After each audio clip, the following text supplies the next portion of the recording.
y'all worried about spoilers, just stop. We ain't gonna spoil nothing. No. Of course, we're here to talk about Avengers Endgame. God damn it! Now I know they're avenging shit. Thanks a lot. You see, no spoilers. Well, you just fucked that up, didn't you? Come on, y'all.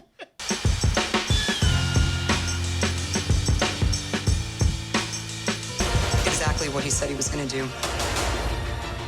He wiped out 50% of all living creatures.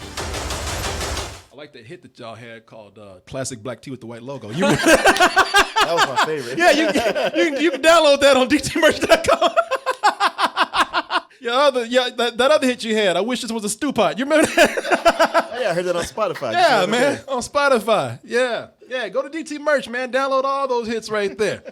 Man, SoundCloud, iTunes. SoundCloud, iTunes. And hey, I want y'all to remember that, something, we get by with your support. And also now when you come to doubletoasted.com, it's getting crazy out there. People getting the edited and censored versions of what we do. So go to doubletoasted.com. Keep these live streams going. The real Double Toasted, unfiltered, Martin. Mm-hmm. Our first international show, May 25th. And that's going to be at the Adelaide Hall. And the show starts at 7. Doors open at 6. Oh, but when that show starts, it's going to be a glorious night of comedy, games, and music. And I'm not even lying to you about this. Now, I know I exaggerate sometimes, but I'm not lying to people about this. I was so excited to see this movie. I was dreaming about it last night. Oh, wow. And I was playing out the movie in my head. I was dreaming that I was in a theater watching this. Yeah. Having the best time. And, and I got to tell you, once I woke up and actually saw the movie, the Avengers it was a very shitty version that was in my head.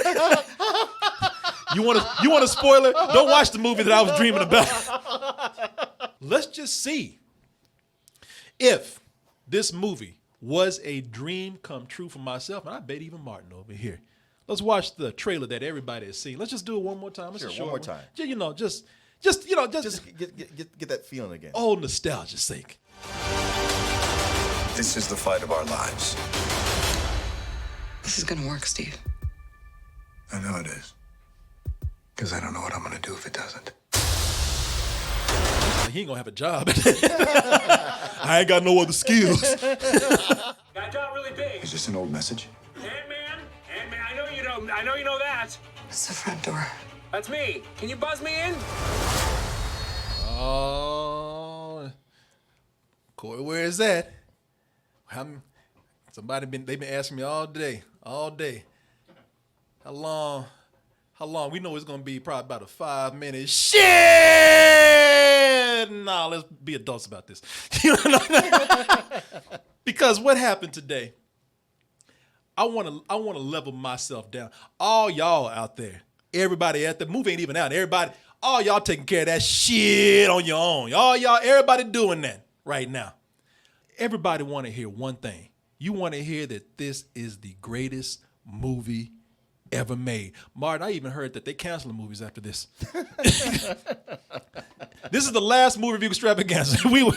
We're not doing that anymore because movies will not exist after people this. Stop bothering to make movies. Yeah. But people have already made up their mind that if you're not saying that this is the greatest movie ever made, not the greatest Marvel movie, but the greatest movie ever made, I don't want to hear what you got to say.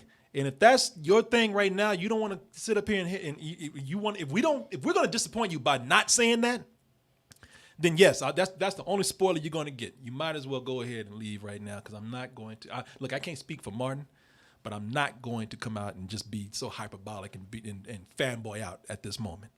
For me, and other people might be able to divide it up, but for myself, the movie kind of played out in 4 parts, and I'll tell you the 4 parts as they go along, unless Martin wants to add some ingredients to the mix. But, okay. All right. Let's see what you got to say. Well, first of all, Martin, I want to see how you feel about this because listen, this is a superhero movie, and and with superhero movies, we all know how this goes. We've seen everything that superheroes can do. I've said we've almost oversaturated that at this moment. It ain't like it was back in the day when they introduced things that we have never seen before. This year, Superman brings you the gift of flight. Superman. The slogan of that was, "You will believe a man can fly." Sure. Because you ain't never seen no man fly like that. Today, I've seen a man fly, a woman fly, elephant fly. Yeah. You know, I done seen horse fly. I've seen a horse fly. I've seen a raccoon talk. You know, I done seen people shoot lasers out their ass. It's really, I don't know what we can say anymore about the superhero stuff, especially when it's even within the Marvel Cinematic Universe itself. This is 22 movies, as we know, 11 years that's led up to this. And one of the things that we've even said, Marvel has contributed to some of the complaints about superheroes. And what is a superhero burnout? Why is the Marvel Universe really succeeding? Why have these stories been able to last as long as they have? And that's because, and more than ever before, it's the humanity behind those characters. Yeah. You got to take the superhuman and make it human. And that's what they've done with these movies, man. You know, they made these characters feel relatable despite their superpowers. Well, that's been a big part of the problem I've had with most of the DC movies. One thing I liked about Christopher Nolan's Batman was that, starting with Batman Begins, he made Bruce Wayne a human being. Matter of fact, he made him a Batman who wasn't crazy. He had his reasons for doing it. Yeah. Of course, Wonder Woman, she's a demigod. But when you got to Batman Superman, I was like, okay, y'all are fighting and all this big stuff is going on, but I'm not relating to you as people. Yeah. And Aquaman especially. For the first 20 minutes, I would say about the first 20 minutes of this movie, they probably have one superhero moment there, and they are not around. Right. They get that done and over with. They see it's even done so fast. They do something. I'm like, God damn. Yeah. Y'all ain't playing. Things are done so quickly that these heroes, they like, well, shit, we ain't got nothing to do. I know. we got nothing to do but sit around and talk. Yeah, I thought that was gonna feel a lot better. Yeah. They sit. Yeah, they sitting around and they just having conversations. They're just having dialogue. They're just having and what that sounds boring, but what that's all about is that it's it makes the first part of this movie a drama. Yeah. It feels like it's not even a superhero movie. Oh, not at all. I mean, there are moments where you don't see a costume. You don't see nobody doing it. I mean, they got powers and they ain't using them at all. Yeah, I mean, if you're just there for the superheroics, you're gonna be sitting there at the bottom of your popcorn going, they are going to be superheroes, right? Yeah. Now I can see one country mother talking about when y'all gonna blow up something, Right, but you know, right. Kick his ass. sit your uncultured ass down or go somewhere and let everybody else be grown-ups and enjoy this. This is why I'm not sitting up here fanboying and geeking out, because that's not what this movie is about. It's for really a lot not. of it. Yeah, because you know what? It's one of the few superhero movies. I know another one has done this. It doesn't come to mind, but that really focuses on grief in the aftermath of everything that's come before it. No, these people have gone through a lot, and again, I'm trying not to tell you anything, but they've gone through a lot, and they really sit back and they just talk about things around them, and that's great. It's a world. Basically, this is a universe where all these crazy things have happened, where the biggest terrorist in the world is a big purple man looking like the Grimace on steroids from McDonald's, and everybody, and it's treated in a way that is completely believable. Yeah. I was amazed at the way they were able to make this world feel like it was something that I could live in.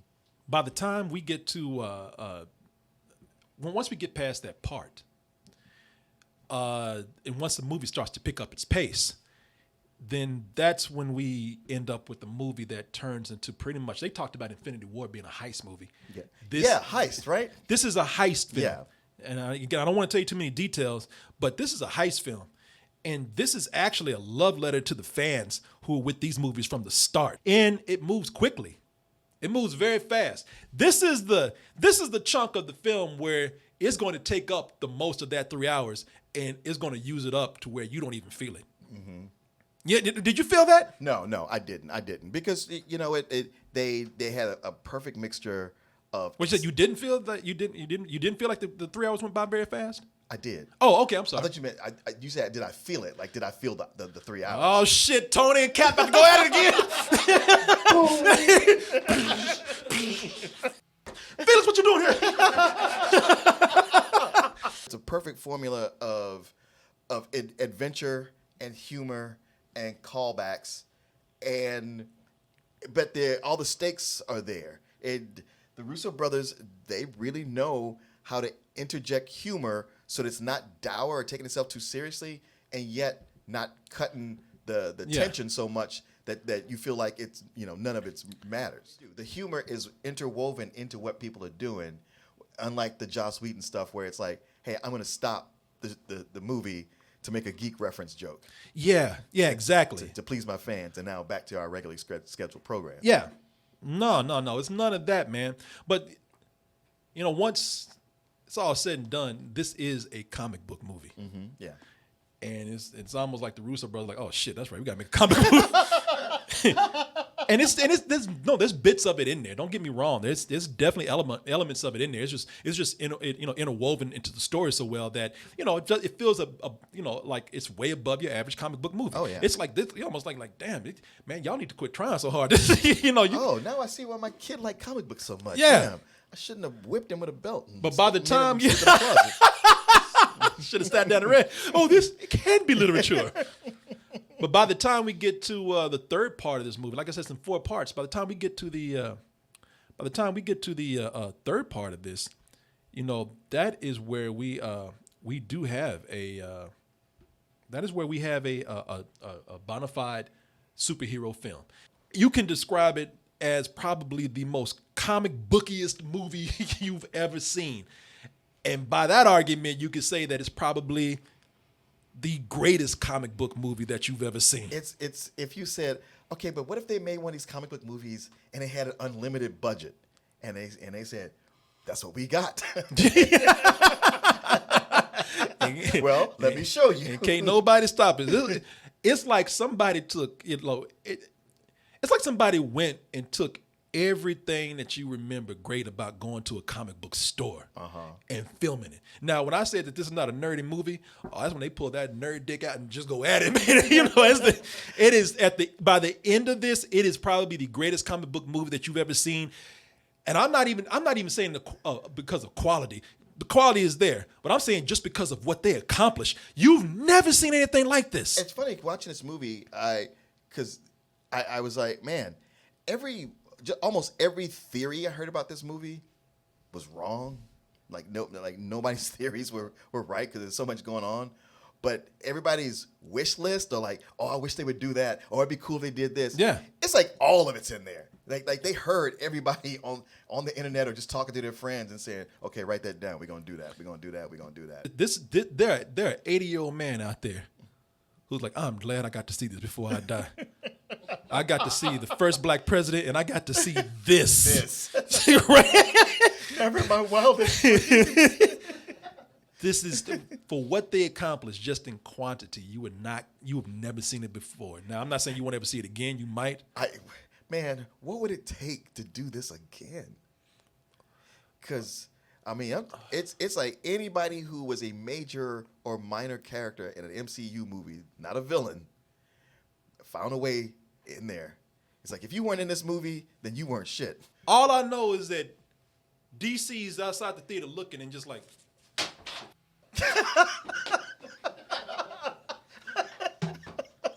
Well, we got nice Joker. Run. Guess we'll do small movies.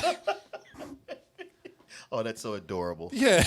What they accomplished with a comic book film, with what you have seen, it is the stuff of dreams. Yeah. I ain't trying to get your hopes up too much, but from that angle, yeah.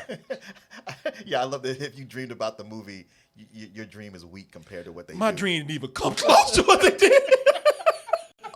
And then it comes around full circle. When I say it's in 4 parts, it's really 3, but it comes around full circle to being a drama at the end. Yeah. I mean, and the drama in the beginning is very emotional. Like the point in Infinity War where Spider-Man, dies and you cry or you want to. That's the whole first hour of this movie. Yeah. And then it comes back around to it. Like, we had all our fun, we had our adventure, we had action and excitement. Now, back to what this is really about. Yeah, and like I said, man, you've seen some clips out there where you can even see within what I'm talking about, because like I said, man, that's what really caps this off, man. No pun intended to you, sir. But it's I'll accept that, citizen. you can even see you can even see that. You've seen the clips. You can even see it where the dialogue is when they're gearing up for action. Like I told you, this movie doesn't take long. They got like a very quick moment of action, and even with that, within those moments, you can hear how good the dialogue is. Hey, we'd be going in short-handed, you know? Look, he's still got the stones, so. So let's get him. I like this one. Now, one of the reasons why I showed this to you also, another reason why that kind of dialogue works, there was a day when we used to complain about the contracts that actors had where they couldn't be covered up with their costumes too much. That's what half of this movie are these people spending it in plain clothes. Oh, yeah.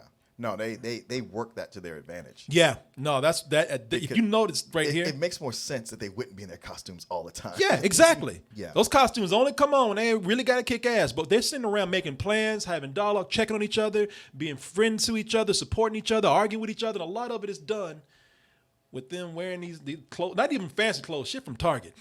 you know, I saw that. I got that shirt. I bought that at Target, man.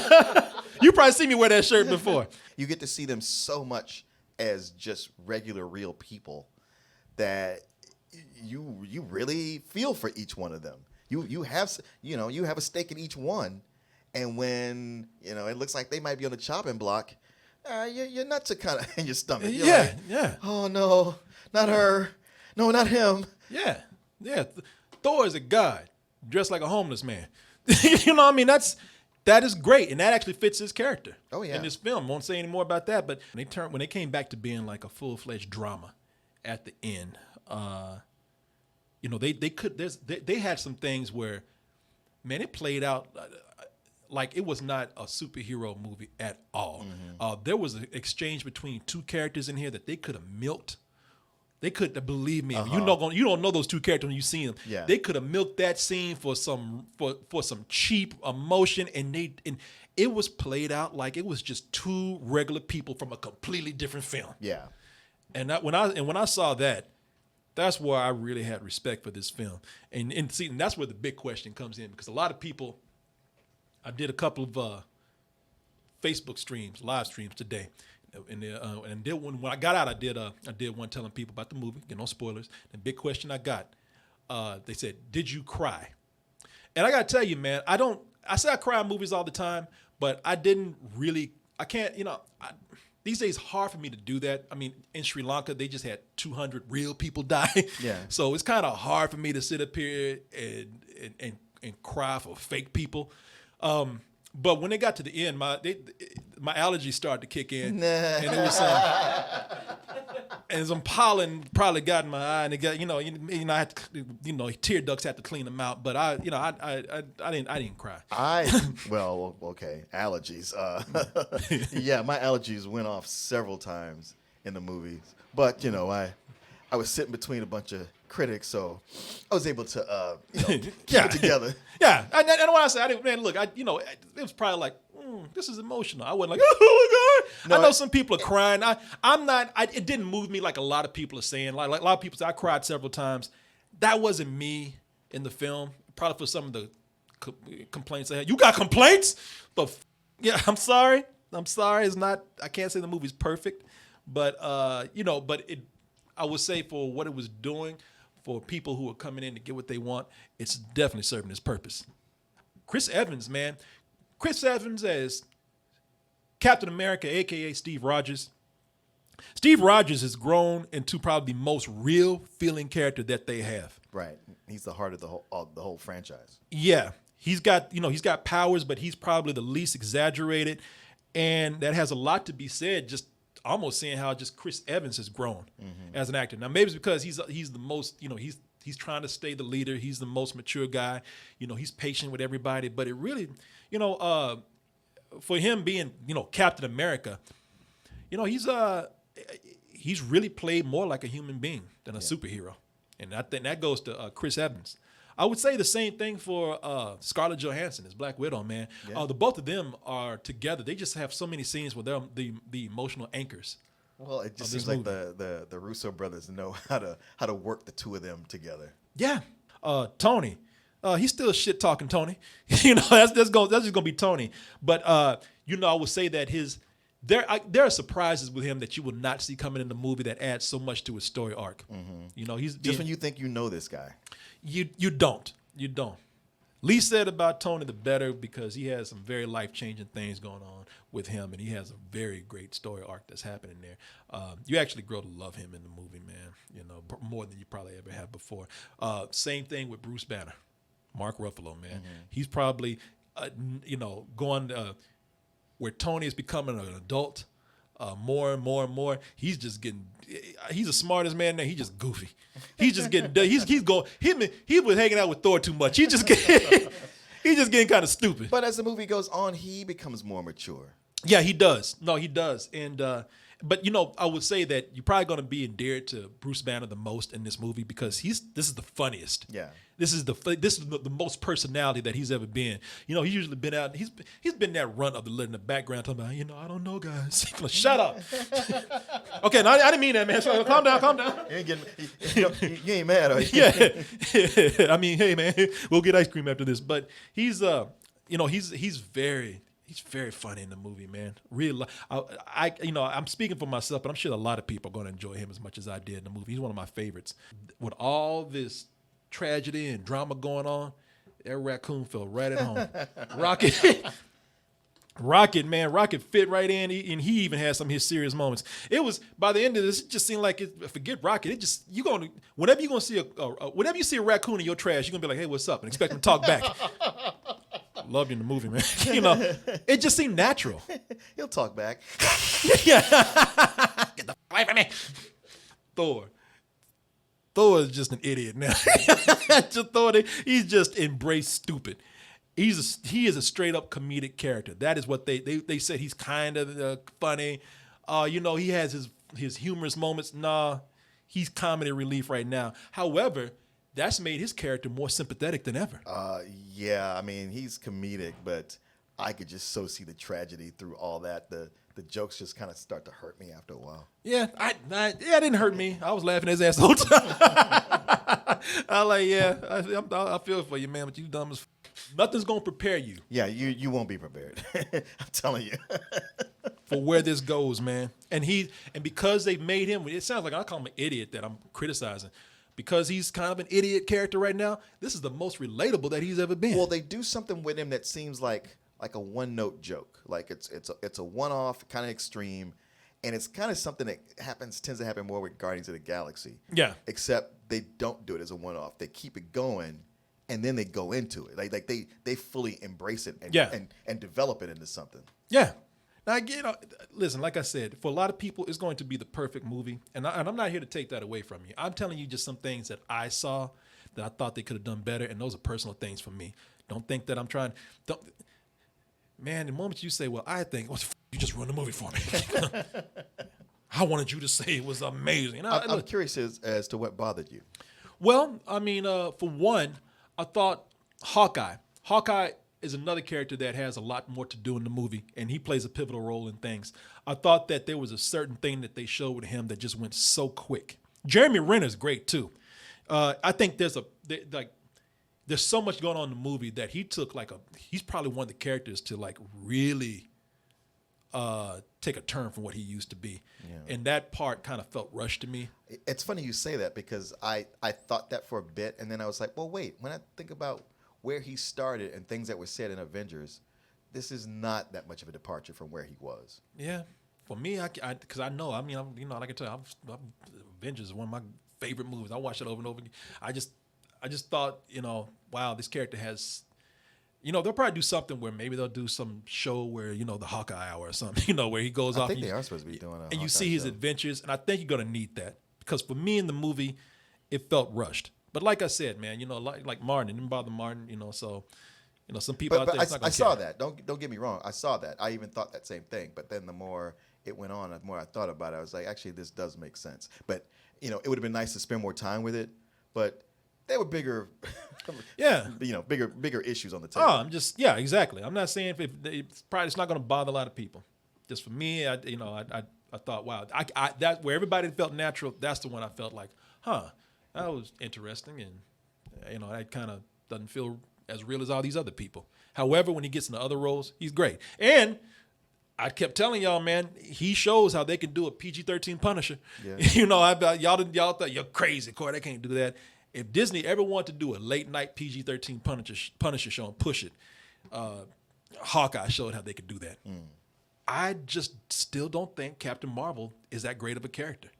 I would tell you that she's not in the movie a whole lot. And I'm not going to talk about Brie Larson, but it still feels like everybody's acting circles around her. It's just something about her. She just does not have the same personality appeal that these other characters do. And granted, she hasn't had a whole lot of time to spend with these characters, but for the short period that she's there, it's just like, I'm not missing you while you're gone. I wasn't a big fan at all, man, of her in this movie. Thanos, for as deep as Thanos came across in Infinity War, he starts out with a great introduction here. I'm not going to tell you how he's introduced, but I think this is a great introduction for this character. And as things go along, the complexity of what he was doing, of what that character was, it does get reduced to, well, this is just something we got to stop now. He's not as, to me, not as complex as he was in the other films. Don't want to say too much. Okay. I don't really agree. It wasn't that made for me. However, if you agree with, if you say something, will that spoil it for people? I feel like it might. Okay. I don't want to take a chance. Yeah, then don't do it. Chance. Yeah. Don't do it.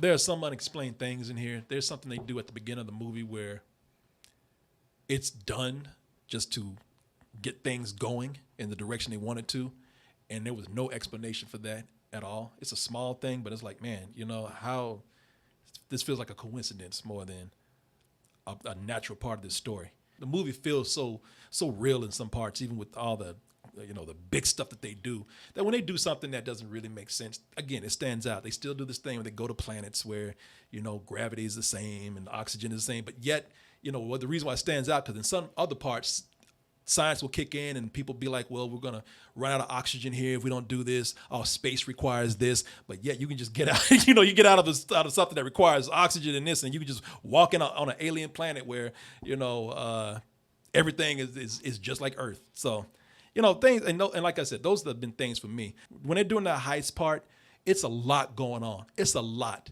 And a lot of it does become convoluted for myself. And a lot of it doesn't make sense after a while. And maybe it makes sense after some other viewings. I didn't feel that it got screwed up. Yeah, I mean, look, you think it's a perfect movie for you, so nothing. I'm not trying to convince you because that you probably have no complaints. I do, and this is nothing where it's going to this is not it's not going to make it something where I'm saying this ruins something for people. It's going to be a terrible movie. All these things are going to stand out to you. It's just not a perfect film for me. For your personal preference, is it better than The Dark Knight?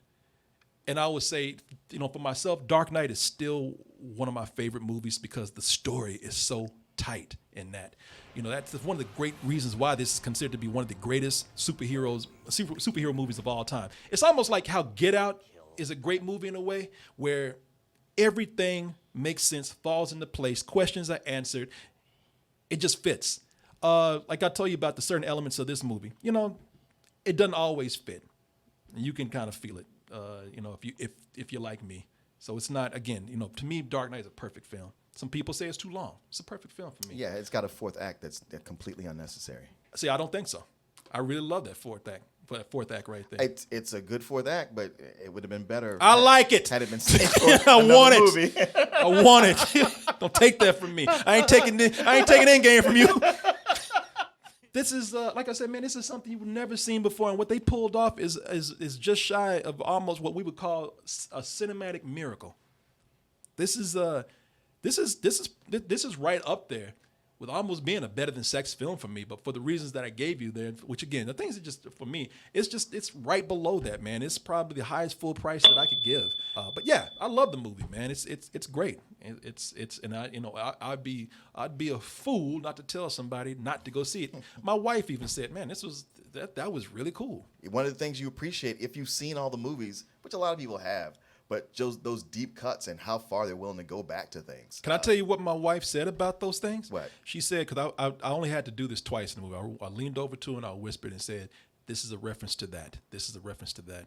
And when we were eating afterwards, she said, thank you for doing that. And she said, and sometimes I was able to really put it all together myself anyway. Yeah. There was a point, she said, I remember they referenced something earlier and I just tied it all together myself. Okay. The movie does a brilliant job at doing that, man. Good. Because to me, I'm looking at those things going like, that's a great joke if you know what it is, but they didn't stop the movie to do it and it just keeps going. And some of them I'm like, I wonder.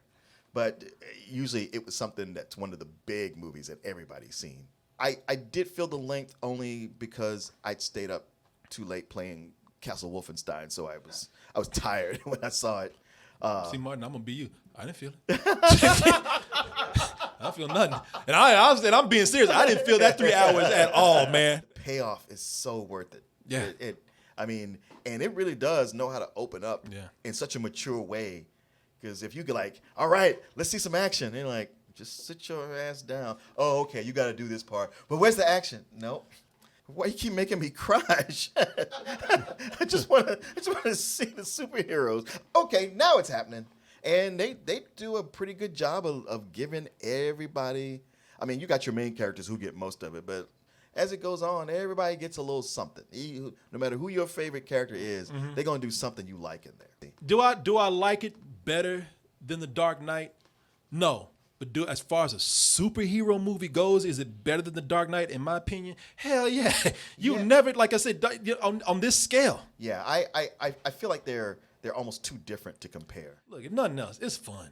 Don't let us up here too. think you watching Shakespeare or some shit. No, it's a lot of fun. As I said, these guys have just done something with a superhero movie where it's almost like, man, this is way too big.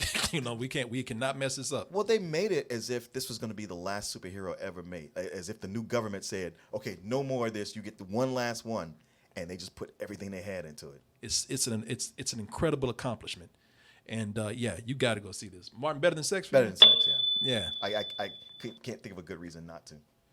Well, I just gave about 5 of them, but I said good reason. they're not good reasons. They're great reasons, Martin. And picking these little nits off. Oh shit! Oh, here we go. God. I knew it. And I knew it. Pew, pew, pew. Are lasers coming out my head? I don't know. Should I throw this open? How does this movie work as the end of the series? Like, if the MCU ended right now with this film, would you be satisfied? I would. Yeah.